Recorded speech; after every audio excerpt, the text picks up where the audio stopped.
Photo और hoarding लगाने से क्षेत्र का विकास नहीं होता। क्षेत्र में जो भी समस्याएं हो रही है वो कहीं ना कहीं लापरवाही का कारण है। दिल्ली में भी बीजेपी और केंद्र में बीजेपी होने के बावजूद भी ये हाल है। अब चूक क्या हो रही है जाएगी। बरसात के मौसम में तो यहाँ का हाल ऐसे भाई साहब कि पूछो मत, बच्चे स्कूल जाने से कतराते हैं। एसी में जो बैठे नेता है उनकी मनसा क्या है, वो चाहते क्या है, वो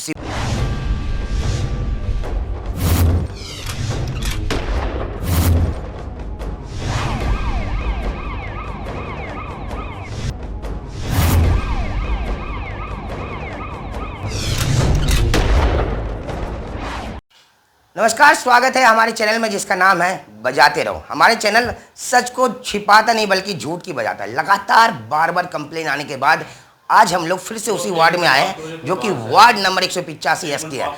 हम लोगों ने एक आरटीआई लगाया था क्योंकि बार बार हम यहाँ के इंस्पेक्टर से बात कर रहे थे और जानने की कोशिश कर रहे थे कि हमारे क्षेत्र में आखिर कर्मचारी कितने हैं, सफाई व्यवस्था में आखिर चूक कहाँ पे हो रही है। लेकिन आरटीआई के बाद जो जवाब आया, एक नया खुलासा देखने को मिला है। मैं दिखाना चाहूँगा एक बार इस आरटीआई के जवाब को, कि एक बार इसको थोड़ा सा गौर से दिखाया जाए। 127 लोग यहाँ पे परमानेंट है और अलग से 125 लोगों को लिया गया, यानी कि कुल मिला के 250 से ऊपर लोग होते हैं। उसके बावजूद भी लोग क्यों सफाई नहीं कर रहे हैं? क्या वाकई जो कर्मचारियों पे आरोप लग रहे हैं कि घर बैठ के तनख्वाह ले रहे हैं और तनख्वाह लेने के बावजूद वो जो है आधा माल उन कर्मचारियों को दे देते हैं जो उनका तनख्वाह पास कराते हैं। जानकारी लेंगे, रजिस्टर भी चेक करेंगे कि किसकी ड्यूटी लगती है, किसकी नहीं लगती है, कहाँ लगती है, क्यों लगती है और कैसे लगती है। निगम पार्षद की जिम्मेदारी बनती है कि आखिर उनकी जवाबदारी बनती है कि आखिर यह जवाब 250 लोग होने के बाद भी हमारा वार्ड गंदा क्यों है। 250 लोग होने के बाद भी आखिर घर से कूड़े क्यों नहीं निकल रहे, और 250 लोग होने के बाद भी आखिर सफाई की व्यवस्था चरमराई हुई है। कुछ हमारे जनाब है, नए नए लोग आते हैं, नए नए एसआई आते हैं, नए नए एसआई साहब आते हैं और वो सिर्फ यही कहते हैं कि मैं तो 2 दिन पहले आया हूँ। तो 2 दिन पहले आए भाई साहब, तो ये तो अच्छी बात है, लेकिन सफाई व्यवस्था में कहाँ चूक हो रही है, इसी जानकारी के लिए हम लोग आए हैं और इसी जानकारी को साझा करेंगे। सर बहुत बहुत स्वागत है। क्या नाम है आपका? मेरा नाम समय सिंह है। मैं एएसआई हूँ यहाँ पे और जस्ट अभी 15 दिन में मुझे आए हुए यहाँ पे। और मैं अभी भी गली नंबर 5 में सीवर की जो पानी बंद था वो करा के आ रहा हूँ। मैं आपको फ़ोटो भी दिखा सकता हूँ। फोटो नहीं चाहिए, मैं ये जानना चाह रहा हूँ कि सर कि आप आए हैं, चलिए अच्छी बात है, आप हमारे क्षेत्र में आए जी। इतने लोग होने के बावजूद भी सफाई व्यवस्था क्यों चल रही है? सर मुझे अभी इसके बारे में पता नहीं है टोटल कितने कर्मचारी, मुझे तो 79 कर्मचारी बताए हुए हैं। अच्छा। जी। क्या जिसमें कोई ऐसा रजिस्टर है आपके पास जिसमें मेंटेनेंस करते हैं? जिस पे हम अपने मोबाइल पे हाजिर लेते हैं। मैं अभी आया हूँ, मुझे कल ही मोबाइल पे कर्मचारी दिए गए हैं, मैं आपको दिखा सकता हूँ। कर्मचारी को लिस्ट कौन देता है? ये हमारे एसआई जी हैं, मिस्टर राजेंद्र जी, राजेंद्र चौहान जी, उन्होंने मुझे दिया। मैं कल डाटा भी अपना कंप्यूटर में फीड करके आया हूँ वहाँ पे, जो कि मुझे बताया गया है। मैं आपको दिखा रहा हूँ। यानी कि जो नए नए सर आते हैं उनको दिया जाता है 79 कर्मचारी। हमारी आरटीआई में ये बताया जाता है 250 कर्मचारी। तो भाई साहब मामला कहाँ पे आ रहा है? यही अटकने वाली बात होती है और लटकने वाली बात होती है कि आखिर बीच के लोग कहाँ पे हैं। क्या एक बार मैं बस एक बार कैमरा में दिखाना, एक बार थोड़ा सा, कितने लोग हैं? 33 मात्र मेरे पास, मेरे समय सिंह एएसआई के पास। अच्छा, मेरे पास सेंट्री गाइड जी हैं, ऋषिवाल जी मैं थोड़ा सा देख रहे हैं। इस आरटीआई का जवाब के ऊपर भी गौर फरमाना चाहूँगा कि देखिए क्या लिखा हुआ है इसमें, कि कितने कर्मचारी नियुक्त है, कितने नहीं है, कितने बाहर से आउटसोर्सिंग लिया गया, कितने नहीं। आखिर इसके बावजूद भी एएसआई साहब के पास इतने लोग आते हैं, बाकी लोग कहाँ हैं? क्या दीपावली में घर के 10 एब्सेंट है, यानी कि 10 कुल मिला के मैं मानता हूँ 50 है, मैं कहता हूँ 50 है, लेकिन बाकी 200 लोग कहाँ हैं? क्या वाकई 70,000 रुपये तनख्वाह, 35,000 कर्मचारी के दो, 35,000 खुद खा जाओ? ये सवाल खड़ा होता है उन लोगों पे। सफाई तो अभी भाई साहब ने नए आए, पता नहीं, दोपहर के 2 बजे के बाद हमारी मीटिंग है लाजपत नगर में, वहीं चलेंगे और वहीं से सवाल करेंगे। फिलहाल क्षेत्र की समस्या को भी दिखाएंगे कि आखिर इतने लोग होने के बावजूद भी हमारा क्षेत्र गंदा क्यों है।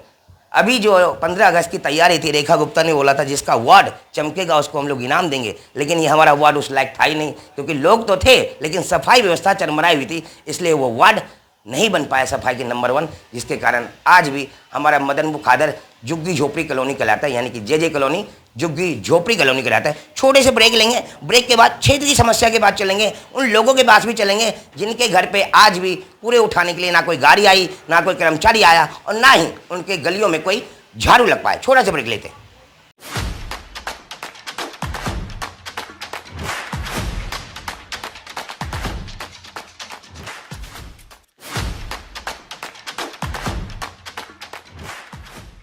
मदनपुर खादर वार्ड 185 में सफाई व्यवस्था चरमराई, जेएस एनविरो कंपनी पर उठे सवाल। मदनपुर खादर वार्ड संख्या 185 में सफाई व्यवस्था पूरी तरह से चरमराई हुई नजर आ रही है। सैकड़ों सफाई कर्मचारियों की नियुक्ति के बावजूद क्षेत्र में जगह जगह कूड़े के ढेर देखने को मिल रहे हैं। सूचना का अधिकार के तहत प्राप्त रिपोर्ट के अनुसार इस क्षेत्र में स्थायी और अस्थायी दोनों प्रकार के सफाई कर्मचारी कार्यरत हैं। इसके बावजूद वार्ड की गलियों और मुख्य सड़कों पर गंदगी का आलम बना हुआ है। स्थानीय निवासियों ने आरोप लगाया है कि जब से एमसीडी ने सफाई का टेंडर जेएस एनविरो कंपनी को दिया है, तब से हालात और बदतर हुए हैं। ना तो कूड़ा उठाने वाली गाड़ियां समय पर आती हैं और ना ही सफाई कर्मियों की उपस्थिति नियमित रहती है। लोगों का कहना है कि निगम अधिकारियों और ठेकेदार कंपनी की लापरवाही के कारण क्षेत्र में बदबू और बीमारियों का खतरा बढ़ गया है। स्थानीय नागरिकों ने एमसीडी सेंट्रल जोन से तत्काल संज्ञान लेने और सफाई व्यवस्था सुधारने की मांग की है। क्या है पूरा मामला, जानते हैं राज कुंद्रा की इस खास रिपोर्ट में। लगातार बने हुए हैं वार्ड नंबर 185 में, जहां के निगम पार्षद हमारे सोनू चौहान जी हैं और विधायक हमारे अमानतुल्लाह खान साहब हैं। और बात करें सांसद का तो हर्ष मल्होत्रा जी बड़े बड़े होर्डिंग में नजर आते हैं, लेकिन सफाई व्यवस्था कितनी नजर आती है ये आपको खुद ही समझ में आ गया होगा कि आखिर फोटो और होर्डिंग लगाने से क्षेत्र का विकास नहीं होता है। क्षेत्र का विकास काम करने से होता है। कर्मचारियों का लिस्ट मैंने बताया कुछ सैकड़ों से ऊपर है, लेकिन क्षेत्र की समस्या या सफाई व्यवस्था अभी भी चरमराई हुई है। कहीं ना कहीं ये साफ जाहिर होता है कि इस क्षेत्र में जो भी समस्याएं हो रही है वो कहीं ना कहीं लापरवाही का कारण है, जिसके कारण मदनपुर खादर वार्ड नंबर 185 की जनता त्राहिमाम कर रही है। ना सुबह उनके पास गाड़ियां आती है, ना शाम को उनके पास गाड़ियां आती है। ऐसे में वो रोड के ऊपर कूड़ा फेंकने को तैयार है। गलियों का हाल मैं दिखाऊंगा, जनता से भी मिलवाऊंगा और उनसे भी जानेंगे कि आखिर क्या उनकी भी भूल थी कमल की फूल, या वाकई एमसीडी में भी बीजेपी, दिल्ली में भी बीजेपी और केंद्र में बीजेपी होने के बावजूद भी ये हाल है। अब चूक क्या हो रही है? अब तो सारी सरकार आपकी है। जब सब कुछ आपका है तो दिक्कत कहाँ रही है भाई साहब? क्यों नहीं चमक रही है हमारी दिल्ली? क्यों नहीं चमक रहा हमारा वार्ड? और क्यों नहीं चमक रहा है हमारा वो लोग जिन्होंने भरोसा करके आपको बीजेपी पर बटन दबाया था और कहीं ना कहीं उम्मीद जगाई थी कि अगर दिल्ली में बीजेपी की सरकार आएगी तो कहीं ना कहीं समस्याएं सॉल्व हो जाएगी। बरसात के मौसम में तो यहाँ का हाल ऐसे भाई साहब कि पूछो मत, बच्चे स्कूल जाने से कतराते हैं। और कहीं ना कहीं जब उनके गलियों में जो पानी भर जाते हैं या नालियों के ऊपर जो उभरता हुआ पानी आता है, उससे साफ जाहिर होता है कि नेताओं जो बैठे हुए कुर्सी पे एसी में जो बैठे नेता है, उनकी मनसा क्या है, वो चाहते क्या है। वो सिर्फ ये चाहते हैं कि अपनी जेब भराई करो, उसके बाद दुनिया भाड़ में जाते। कहते ना, अपना काम बनता भाड़ में जाए जनता। ये हाल हो रखा है वार्ड नंबर 185 में।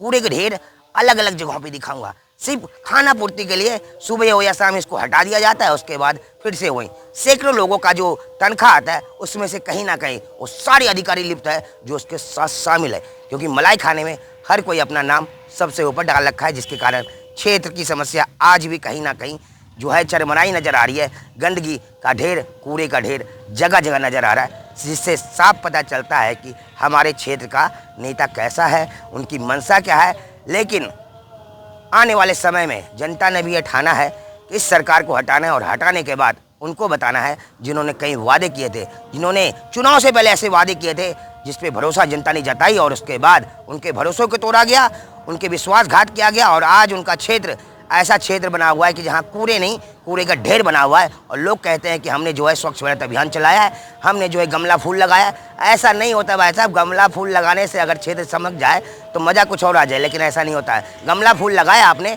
तो यहाँ पे क्यों नहीं लगाया? अगर आपने गमले का फूल लगाया, अपने सब जगहों को ठीक किया, तो आपने बबलू डेरी पे क्यों नहीं किया? ऐसा नहीं होता है। कहीं ना कहीं साफ मनसा जाहिर होती है। जनता भी तरहेमान है। कई लोग तो कह रहे हैं मैं यहाँ से घर खाली करके जा रहा हूँ। सिर्फ वजह यही कि उनके अंदर की जो गलियाँ हैं, उनके अंदर की गलियों के अंदर जो गंदगी है, उससे कहीं ना कहीं जनता आज भी तरहेमान है, जिसके कारण आज भी वो चिल्ला रही है। थोड़ा सा और आगे बढ़ते हैं और दिखाते हैं क्षेत्र की क्या क्या हालत है और कैसे कैसे नेता एसी में बैठ के अपना काम कर रहे हैं, सिर्फ अपनी प्रॉपर्टी बना रहे हैं, लेकिन क्षेत्र की तरफ कोई ध्यान नहीं।